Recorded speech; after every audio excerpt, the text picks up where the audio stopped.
Hizb ut তাওহীদ কোনো issue ভিত্তিক কোনো রাজনৈতিক দল না। আজকে আপনাদেরকে নিয়ে গেলাম বাস ভরে, আপনি এই অমুক ভাই জিন্দাবাদ, তমুক ভাই জিন্দাবাদ, কতগুলি মিছিল টিছিল করে এবার আপনি এলাকা মানে রাস্তাঘাট গরম করে এসে আপনি চলে গেলেন, নির্বাচন হলো বা শেষ। নো, হিজবুত তা নয়। হিজবুত তাওহীদ চলমান বিকৃত একটা ব্যবস্থার বিরুদ্ধে দাঁড়িয়েছে। এটা হলো সমাজকে বিকৃত গুণে ধরা, ভুল পথে পরিচালিত হওয়া, এই সমাজটাকে ভেঙে চুরে নতুন সমাজ নির্মাণের কারিগর। এবার মানুষের সৃষ্টির উদ্দেশ্য কি, এটা আমাদেরকে প্রথম এই অংশটুকু ভালো করে পরিষ্কার বুঝে ফেলতে হবে। আমি কি করব দুনিয়াতে, আমার সৃষ্টির উদ্দেশ্য কি? আপনি দেখেন ভালো করে, আপনি মিলিয়ে দেখেন, দেখবেন একটা গরুর সাথে আপনার কিছু মিল আছে, একটা পশুর সাথে আপনার কিছু মিল আছে, আছে না? যেমন একটা গরু কি করে, খায়, খায় যেহেতু তার ওই যে লাদা সনা বলে আর কি, পেশাব পায়খানা করে। এবং মানে মেয়ে গরু আর কি, মহিলা গরু যেগুলো গাভী জানে বাচ্চার ইচ্ছা হয়, একটা পর্যায়ে মারা যায়। তাহলে মানুষের অবস্থা দেখেন, মানুষও খায়, পেশাব পায়খানা করে, একটা পর্যায়ে কি হয়, শেষ মাটির সাথে মিশে যায়। তাহলে পশুর সাথে এখানে মানুষের একটা মিল আছে, এটাকে বলা হয় পাশবিক মিল। কিন্তু মানুষ কি পশু? আমরা যখন পশুর দিকে তাকাই, গরুর দিকে তাকাই, তখন আমাদের কাছে আকীদা পরিষ্কার হয়ে যায়, এই গরুটার উদ্দেশ্য কি, গরুটা দুনিয়াতে বানানোর উদ্দেশ্য কি। আল্লাহ রাব্বুল আলামিন গরুকে বানালেন, তার উদ্দেশ্য কি? তার উদ্দেশ্য হচ্ছে সে খাবে, মোটা তাজা হবে, পুষ্ট হবে, আমি তার গোশত খাবো, বাস, তার চামড়া দিয়ে আমি জুতা বানাবো, উদ্দেশ্য হয়ে গেছে। আপনি একটা গাছের দিকে তাকান, গাছের উদ্দেশ্য কি? দেখবেন, আপনি বুঝবেন গাছে অক্সিজেন দিচ্ছে, গাছে আপনাকে লাকড়ি দিচ্ছে, জ্বালানি দিচ্ছে, গাছ দিয়ে আপনি ফার্নিচার বানাচ্ছেন, গাছের উদ্দেশ্য হয়ে গেল। তাহলে আপনি যেদিকে তাকাবেন দেখবেন কোনো না কোনো সৃষ্টির কোনো না কোনো একটা উদ্দেশ্য আছে। কিন্তু আপনার জীবনের উদ্দেশ্য কি? কেউ কি আপনাকে এই কথাটা বলেছে? নো। সারা জীবন মুসলমানদের মধ্যে যান, খালি বলেছে নামাজ পড়ো, নামাজ পড়ো, নামাজ পড়ো। আর হিন্দুদের মধ্যে যান, পূজা করো, পূজা করো, ঠাকুরদেরকে দুধ কলা দাও। খেয়াল করেন, কিন্তু আমাদের এখানে নামাজ পড়ো, নামাজ পড়ো, হুজুরদেরকে আদর যত্ন করো, আর ওদেরকে কি করো, মন্দিরে যাও, মানে মূর্তি পূজা করো, আর ঠাকুরদেরকে দুধ কলা খাওয়াও। এই না শিখাইছে? এই শিখাইছে কিনা? কিন্তু জীবনের উদ্দেশ্য কেউ বলেছে আমাদের? নো। জীবনের উদ্দেশ্য মোস্ট ইম্পর্টেন্ট।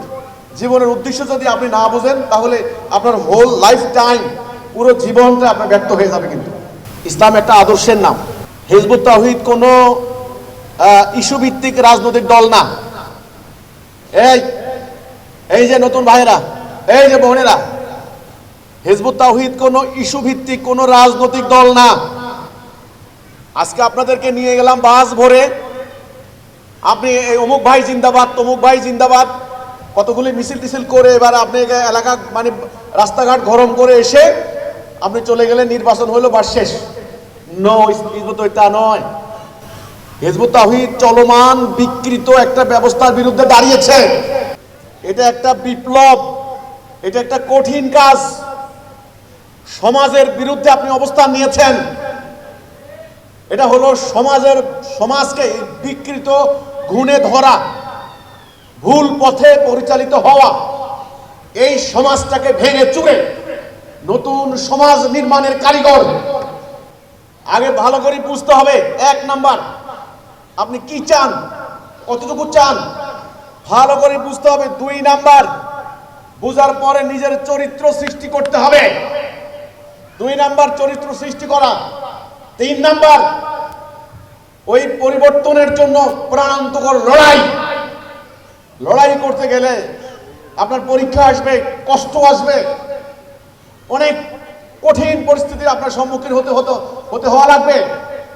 আঘাত করা হবে। এই যে পাবনায় হঠাৎ করে এসে দাও দিয়ে কুপিয়ে লোকগুলার যে কি করেছে, আপনার আহত রক্তাক্ত সমস্ত মানুষের শরীরে যদি দাও দিয়ে কোপ দেয়, হাড্ডি দেখা গিয়েছে, সমস্ত বস্তুগুলি আলাদা হয়ে গিয়েছে ওদের। আপনার তাদের ফ্যামিলি দিনের পর দিন, এই যে সুজনের তখন বাচ্চা, তখন সুজনের ওয়াইফ তখন প্রেগনেন্ট, এই প্রথম বাচ্চা। সুজন দীর্ঘদিন থেকে আশা আকাঙ্ক্ষা, তাদের বিয়ের প্রায় 11 বছর হয়ে গেছে, কোনো বাচ্চা হয় না। তারা অনেক ট্রিটমেন্ট করেছে, অনেক জায়গায় কোনো বাচ্চা হয় না। শেষ পর্যন্ত আল্লাহ তাআলা সুখবর দিয়ে তাদের বাচ্চা হবে। ঠিক বাচ্চারা যখন মায়ের পেটে 3-4 মাস কি 5 মাস, তখন এই সুযোগে কুপিয়ে হত্যা করা হলো। এই সন্তান কিন্তু বাপকে জীবনে আর দেখবে না, বাপ টাকা তো দূরের কথা, আর দেখবেই না। আমাদের সোনাইমুড়িতে যে ভাইকে শহীদ করা হলো, শহীদ রুবেল, তখন এখন যে ছেলেটা ক্লাস 3-তে পড়ে, হুসাম ইবনে রুবেল, এই ছেলেটা তখন তার মায়ের পেটে তখন 3 মাস। এই রুবেল রণাঙ্গনে যাওয়ার সময় বলে গিয়েছিল, আমার মন বলে আমার ছেলে হবে, আমার ছেলে সন্তান হবে। আমি আল্লাহর কাছে বলেছি, যদি আমার ছেলে হয় তাহলে আমার ছেলেকে আমার মতো করে বড় করবা। এই হচ্ছে হিজবুত তাওহীদের ইতিহাস। এই মানুষগুলি জীবন দিয়ে গেছে, এমনি এমনি না। তারা কি বুঝেছে, তাদের আত্মায় কি ঢুকেছে, ওই ঘটনায় যারা দেখেছে আমাদের পার্শ্ববর্তী, আমরা যখন এখন গিয়েছি, পাশের বাড়ির আমার কিছু লোক আছে, আত্মীয় স্বজন পরিচিত, ওরা আমাকে বলছে, যখন মোল্লারা যখন ঘেরাও দিল, আমরা দেখলাম এই ছেলেগুলি বাঁচতে পারতো। পাশে ছিল পুকুরে ঝাঁপ দিলেই ওরা কিন্তু বেঁচে যায়, সাঁতরাই ওপারে চলে যেতে পারে, কিন্তু ওরা ঝাঁপ দেয় নাই। দেখলাম ওরা যতক্ষণ ওদের জীবন ছিল ততক্ষণ তারা লড়াই করেছে। আসলে এরা তো জীবন দেওয়ার জন্য গিয়েছে। তাহলে কতখানি আন্ডারস্ট্যান্ডিং, কতখানি আকীদা, কতখানি বুঝ হলে পরে একটা মানুষ এইভাবে তলোয়ারের সামনে টুকরা টুকরা হয়ে যেতে পারে। বিষয়টা সহজ নয়। আমাদের হিজবুত তাওহীদ, আমাদের অনেক ভাই বোন মাসের পর মাস, বছরের পর বছর জেল কেটেছেন। এমনও ফ্যামিলি আছে, পুরো ফ্যামিলি মিলে 2.5 বছর 3 বছর জেলখানায়, ফ্যামিলির কেউ নাই। আমাদের বাড়িতে আমরা যখন জেলখানায় গিয়েছি 2009 সালে, 2.5 বছর ঘরের মধ্যে ঘাস উঠে গিয়েছে, ঘাস ইঁদুরে বাসা বেঁধেছে, বাড়ি ঘর বিরান লুটপাট করে নিয়ে তারা সব জ্বালিয়ে দিয়েছে, কিছুই নাই। এই যে দিনের পর দিন নির্যাতন, নিপীড়ন, কষ্ট, জুলুম ইত্যাদি সহ্য করার মতো মানসিক শক্তি, আধ্যাত্মিক প্রেরণা আপনার বুঝ, এটা লাগবে আপনার। আপনি বিরাট কাজ নিয়ে দাঁড়াইছেন, এটা কোনো প্রচলিত রাজনৈতিক দল না, এখানে একটা কর্মী সম্মেলন আমি আনলাম, আপনাদেরকে আগামী নির্বাচনের একটা রোড ম্যাপ দিয়ে দিলাম, আপনারা হই হুল্লোড় করে মিছিল করে চলে গেলেন। নো নেভার, না, এটা অনেক কিছু বুঝার আছে, অনেক বুঝার আছে। এই জন্যে আমি প্রথমে আপনার মানুষ সৃষ্টির উদ্দেশ্যটা আপনাকে ভালো করে বুঝতে হবে। আমাদের সৃষ্টির উদ্দেশ্য কি? আল্লাহ রাব্বুল আলামিন এই সমগ্র কিছু সৃষ্টি করলেন তার মহাপরিকল্পনার অংশ হিসাবে। তিনি এরাদা করলেন যে তিনি এমন একটা সৃষ্টি করবেন যেটা হবে তার খলিফা। তিনি সমস্ত মালায়েকদেরকে ডাকলেন, ফেরেশতাদেরকে ডাকলেন, ডাক দিয়ে বললেন, আমি দুনিয়াতে আমার খলিফা সৃষ্টি করতে চাই, তোমরা কি বলো? শব্দটা কিন্তু খলিফা, শব্দটা কি? খলিফা। অন্য কোনো শব্দ বলছেন আল্লাহ? বলেননি, খলিফা। ফেরেশতারা বলল যে আপনি এমন কিছু সৃষ্টি করবেন যারা দুনিয়াতে ফাসাদ করবে, সাফাকুদ্দিমা করবে। ফাসাদ সাফাকুদ্দিমা মানে হচ্ছে অন্যায়, অবিচার, রক্তপাত, যুদ্ধ, মারামারি ইত্যাদি করবে। আল্লাহ বললেন আমি জানি তোমরা জানো না। তিনি নিজ হাতে বানালেন, নিজ হাতে মাটি দিয়ে, ঠনঠনা মাটি দিয়ে আদমকে বানালেন। আদমকে বানিয়ে তিনি ফেরেশতাদেরকে আবার বললেন, আমি যখন এর ভেতরে আমার রূহ ফুঁকে দেব, সবাই মিলে সেজদা করবা। সবাই মিলে সেজদা করলো, ইবলিস সেজদা করলো না। কে সেজদা করলো না? ইবলিস। ইবলিস সেজদা করলো না ওই আদমকে। আল্লাহ বললেন, ইবলিস তুই ওকে সেজদা করলি না কেন? ও হচ্ছে মাটি, আমি হচ্ছে আগুন। আল্লাহ বললেন এখানে আর থাকতে পারবে না, এখান থেকে বেরিয়ে যাও। আমরা বলি আউযু বিল্লাহি মিনাশ শাইতানির রাজিম। আল্লাহ রাব্বুল আলামিন ইবলিসকে বিতাড়িত করে দিলেন। তখন ইবলিস বলে যে আল্লাহ তুমি আমাকে সুযোগ দাও, অবকাশ দাও, যে আমি ওকে তোমার পথে থাকতে দেব না। আল্লাহ বললেন যা, তোকে আমি কিয়ামত পর্যন্ত সুযোগ দিলাম, অবকাশ দিলাম, তুই তোর অশ্বারোহী পদাতিক বাহিনী দ্বারা হামলা কর, তুই ওদের ধনে জনে শরীক হয়ে যা। তখন ইবলিস বলে, এখানে কথা বলবেন না, তখন ইবলিস বলে যে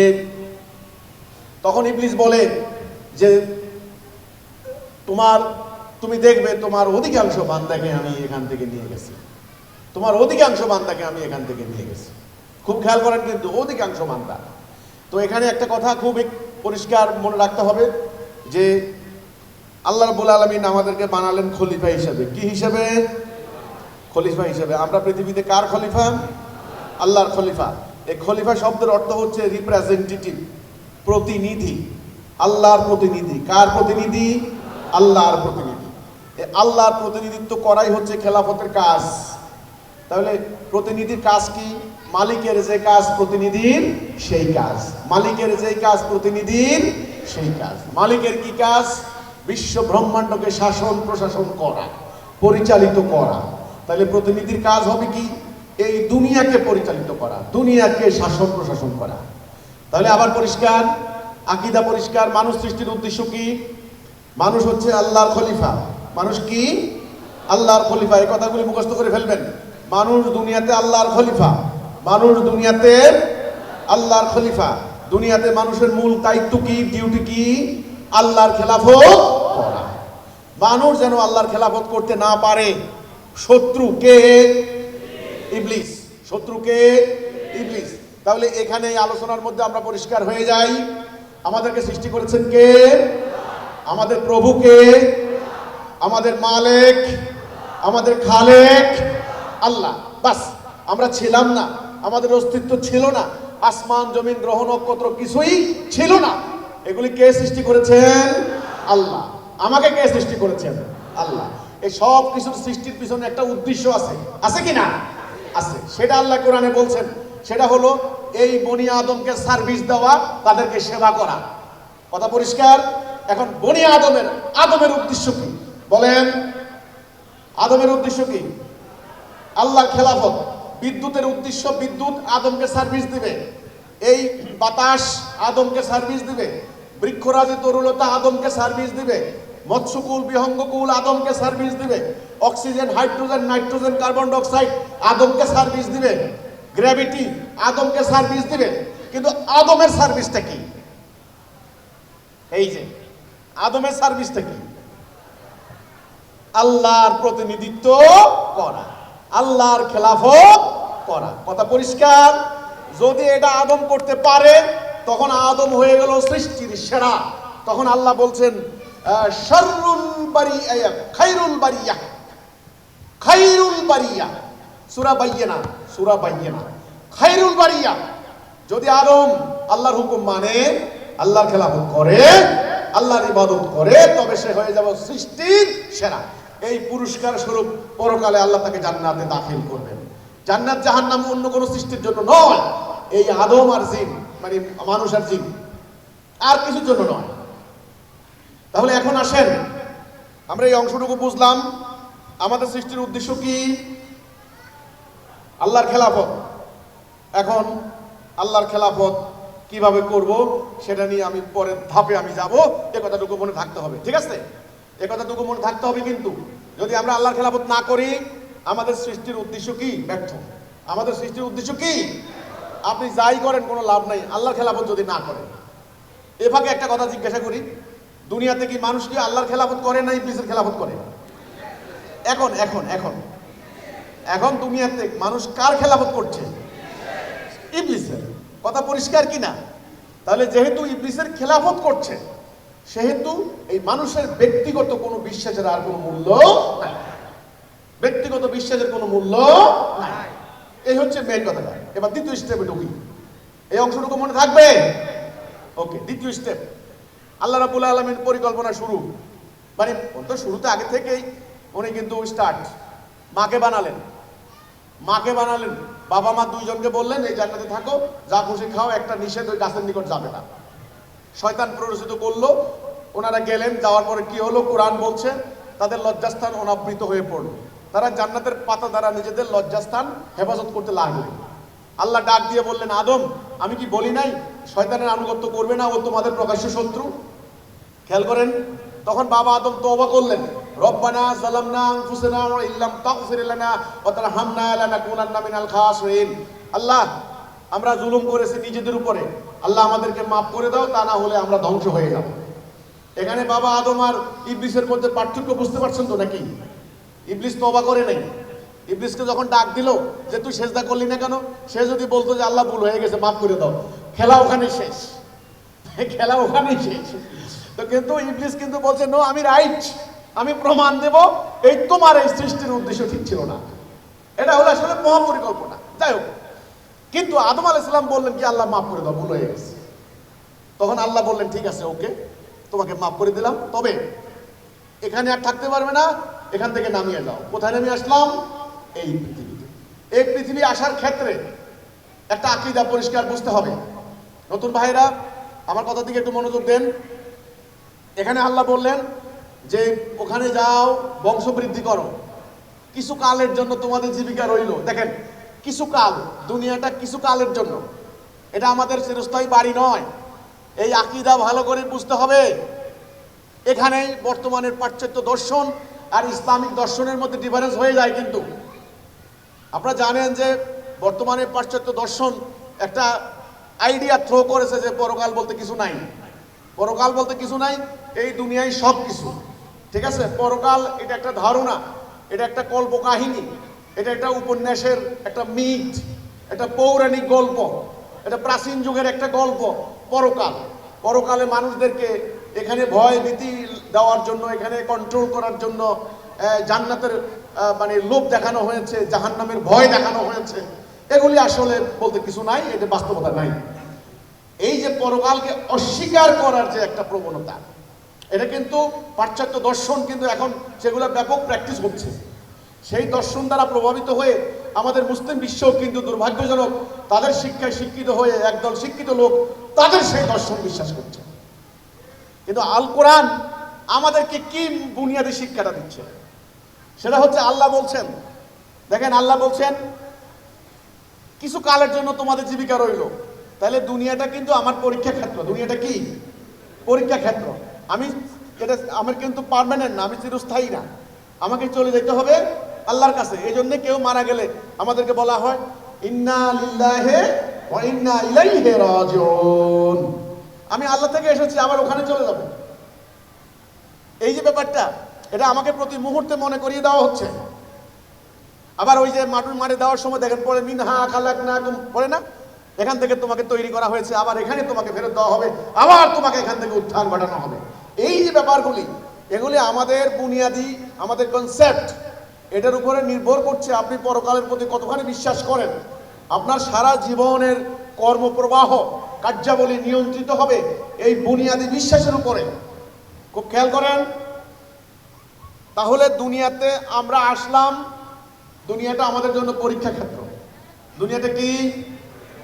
দুনিয়াটা কি? পরীক্ষা ক্ষেত্র। পরীক্ষার হলে কি কেউ ঘুমায়? প্রতিটা মিনিট কিছুক্ষণ পর পর সময় দেখে কখন আমার সময় শেষ হয়ে যাবে। সে জানে ঘন্টা বাজবে, 3 ঘন্টা পর আমার কাগজ নিয়ে যাবে। এখন পরীক্ষার খাতার মধ্যে কি লিখবেন, ভালো লিখবেন না মন্দ লিখবেন না গালি লিখবেন, আপনার ব্যাপার। কিন্তু ফলাফল ঘোষণার দিন প্রমাণিত হবে আপনি হাসবেন না কাঁদবেন, ঠিক কিনা? আমাদের ফলাফল ঘোষণার দিন কোন দিন? হাসরের ময়দান। সেদিন কোন দিন? হাসরের ময়দান। আল্লাহ বলছেন যারা নেককার তাদেরকে ডান হাতে আমলনামা দেওয়া হবে, যারা বদকার তাদেরকে বাম হাতে আমলনামা দেওয়া হবে। সেদিন আমলনামা পড়ে বান্দা বলবে, ও মা, এটা কেমন ধরনের বই, যেটা ছোট্টখাট্টো বড় কোনো কিছুই তো বাদ দেয় নাই, এটা কি আশ্চর্য ব্যাপার, এত গোপনীয় কাজ আমি করলাম, এটা কিভাবে রেকর্ড করলো সেখানে। আল্লাহ বলবেন পাপীদেরকে, দেখো আমার ফেরেশতারা কোনো ভুল করেছে কিনা।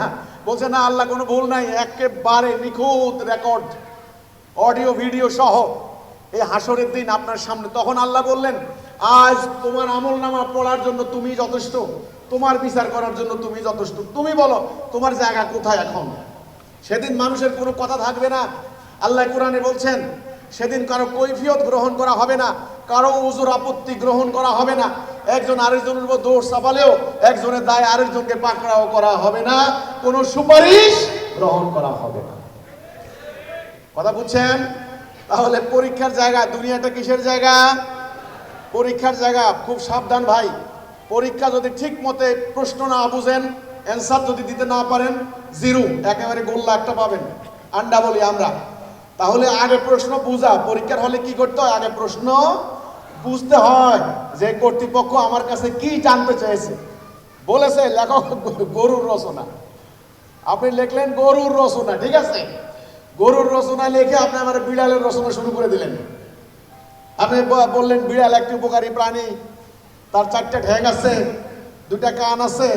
গরুর মাইয়া কি ওই যে বিড়াল একটি, বিড়ালও খুবই, বিড়ালের মাংস খুব মজা, বিড়াল আমরা খাই, বিড়ালের দুধ খাই আমরা পুষ্ট হই, ইত্যাদি ইত্যাদি। আসলে আপনাকে বলতে বলা হয়েছে গরুর রচনা লেখো, আপনি বিড়ালের রচনা শুরু করে দিয়েছেন। আপনি আসলে ভালো করে বুঝেন নাই, প্রশ্নটা বুঝেন নাই। তাহলে কি হবে? প্রশ্নটাকে বুঝতে হবে। কি প্রশ্ন? আল্লাহ তাআলা দিয়েছেন প্রশ্ন, কি করতে হবে, কি অ্যান্সার দিতে হবে।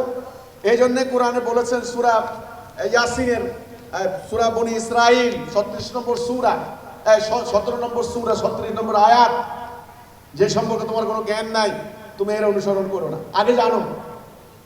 তো এই হচ্ছে কথাটা। তাহলে আবার বলি দুনিয়া সম্পর্কে এই অংশটুকু, দ্বিতীয় অধ্যায়। আমি প্রথম অধ্যায় কিন্তু আলোচনা করে ফেললাম, দ্বিতীয় অধ্যায় আলোচনা হচ্ছে এখন। সেটা হচ্ছে এই দুনিয়ার আমরা কিভাবে নেব, দুনিয়াটা কি হেসে খেলে আনন্দ ফুর্তি করে, হ্যাঁ মজা করে, ফান ফুর্তি করে, ওই যে ইদানিং পোলা বাহিনী ওই যে ফান ফুর্তি করে সারাদিন, ফান ফুর্তি করে মজা করে দুনিয়া কাটিয়ে দেব? তাহলে দুনিয়া আমার জন্য পরীক্ষা ক্ষেত্র। দুনিয়ার প্রতিটা সেকেন্ড, প্রতিটা মিনিট আমার জন্য মোস্ট ইম্পর্টেন্ট। এই জন্য যারা এই আকীদা বুঝবে না তারা আত্মহত্যা করবে, আর যারা আকীদা বুঝবে তারা কোনোদিন আত্মহত্যা করবে না। তারা এই মানব জীবন পাওয়াটা তার জন্য মহা সৌভাগ্য। দুটা জিনিস আমি বলি, কখনো আফসোস করবেন না। এক, কার ঘরে জন্ম নিয়েছেন, রিক্সাওয়ালার ঘরে নাকি সচিবের ঘরে, না আফসোস করেন না। যার ঘরে জন্ম নেন কোনো ব্যাপার না। আপনার বাবা একজন রিক্সাওয়ালা, আপনার বাবা একজন মুসলিম, মেতর নো, বাবাকে আপনি বাবা হিসেবে, কারণ ওনার থেকে আপনি আসছেন। কার ঘরে জন্ম নিয়েছেন এটা চিন্তা করবেন না। এক। দুই, কোন দেশে কোন মাটিতে জন্ম নিয়েছেন চিন্তা করবেন না। এখন আপনি যদি বলেন শালা কেন যে বাংলাদেশে জন্ম নিলাম, আজকে যদি অস্ট্রেলিয়া জন্ম নিতাম আজকে আমার মাথা পিছু আয় হইতো $10,000, আর এখন মাথা পিছু ঋণ হচ্ছে 2 লাখ টাকা। আমি যে কেন বাংলাদেশে জন্ম নিলাম, আল্লাহ আমার কোথাও কি লিখে পাঠাইলা না। এই দুইটা জায়গায় আফসোস করবেন না। এক, কোন জায়গায় জন্ম নিলাম, কার ঘরে জন্ম নিলাম, নো, এটা আপনার হাত ছিল না। বরং আপনার কর্ম, আপনার আমল, আপনার লক্ষ্য আপনার অবস্থানটাকে পরিবর্তন করে দেবে। কার ঘরে জন্ম নিছেন সেটার উপরে জান্নাত জাহান্নাম নির্ভর করবে না। কথা পরিষ্কার? বহু রাজার সন্তান, রাজরানী, রাজকন্যা জাহান্নাম যাবে, আর বহু দাসের সন্তান, দাসেরই কন্যা জান্নাতের অসীম নিয়ামত রাজি ভোগ করবে।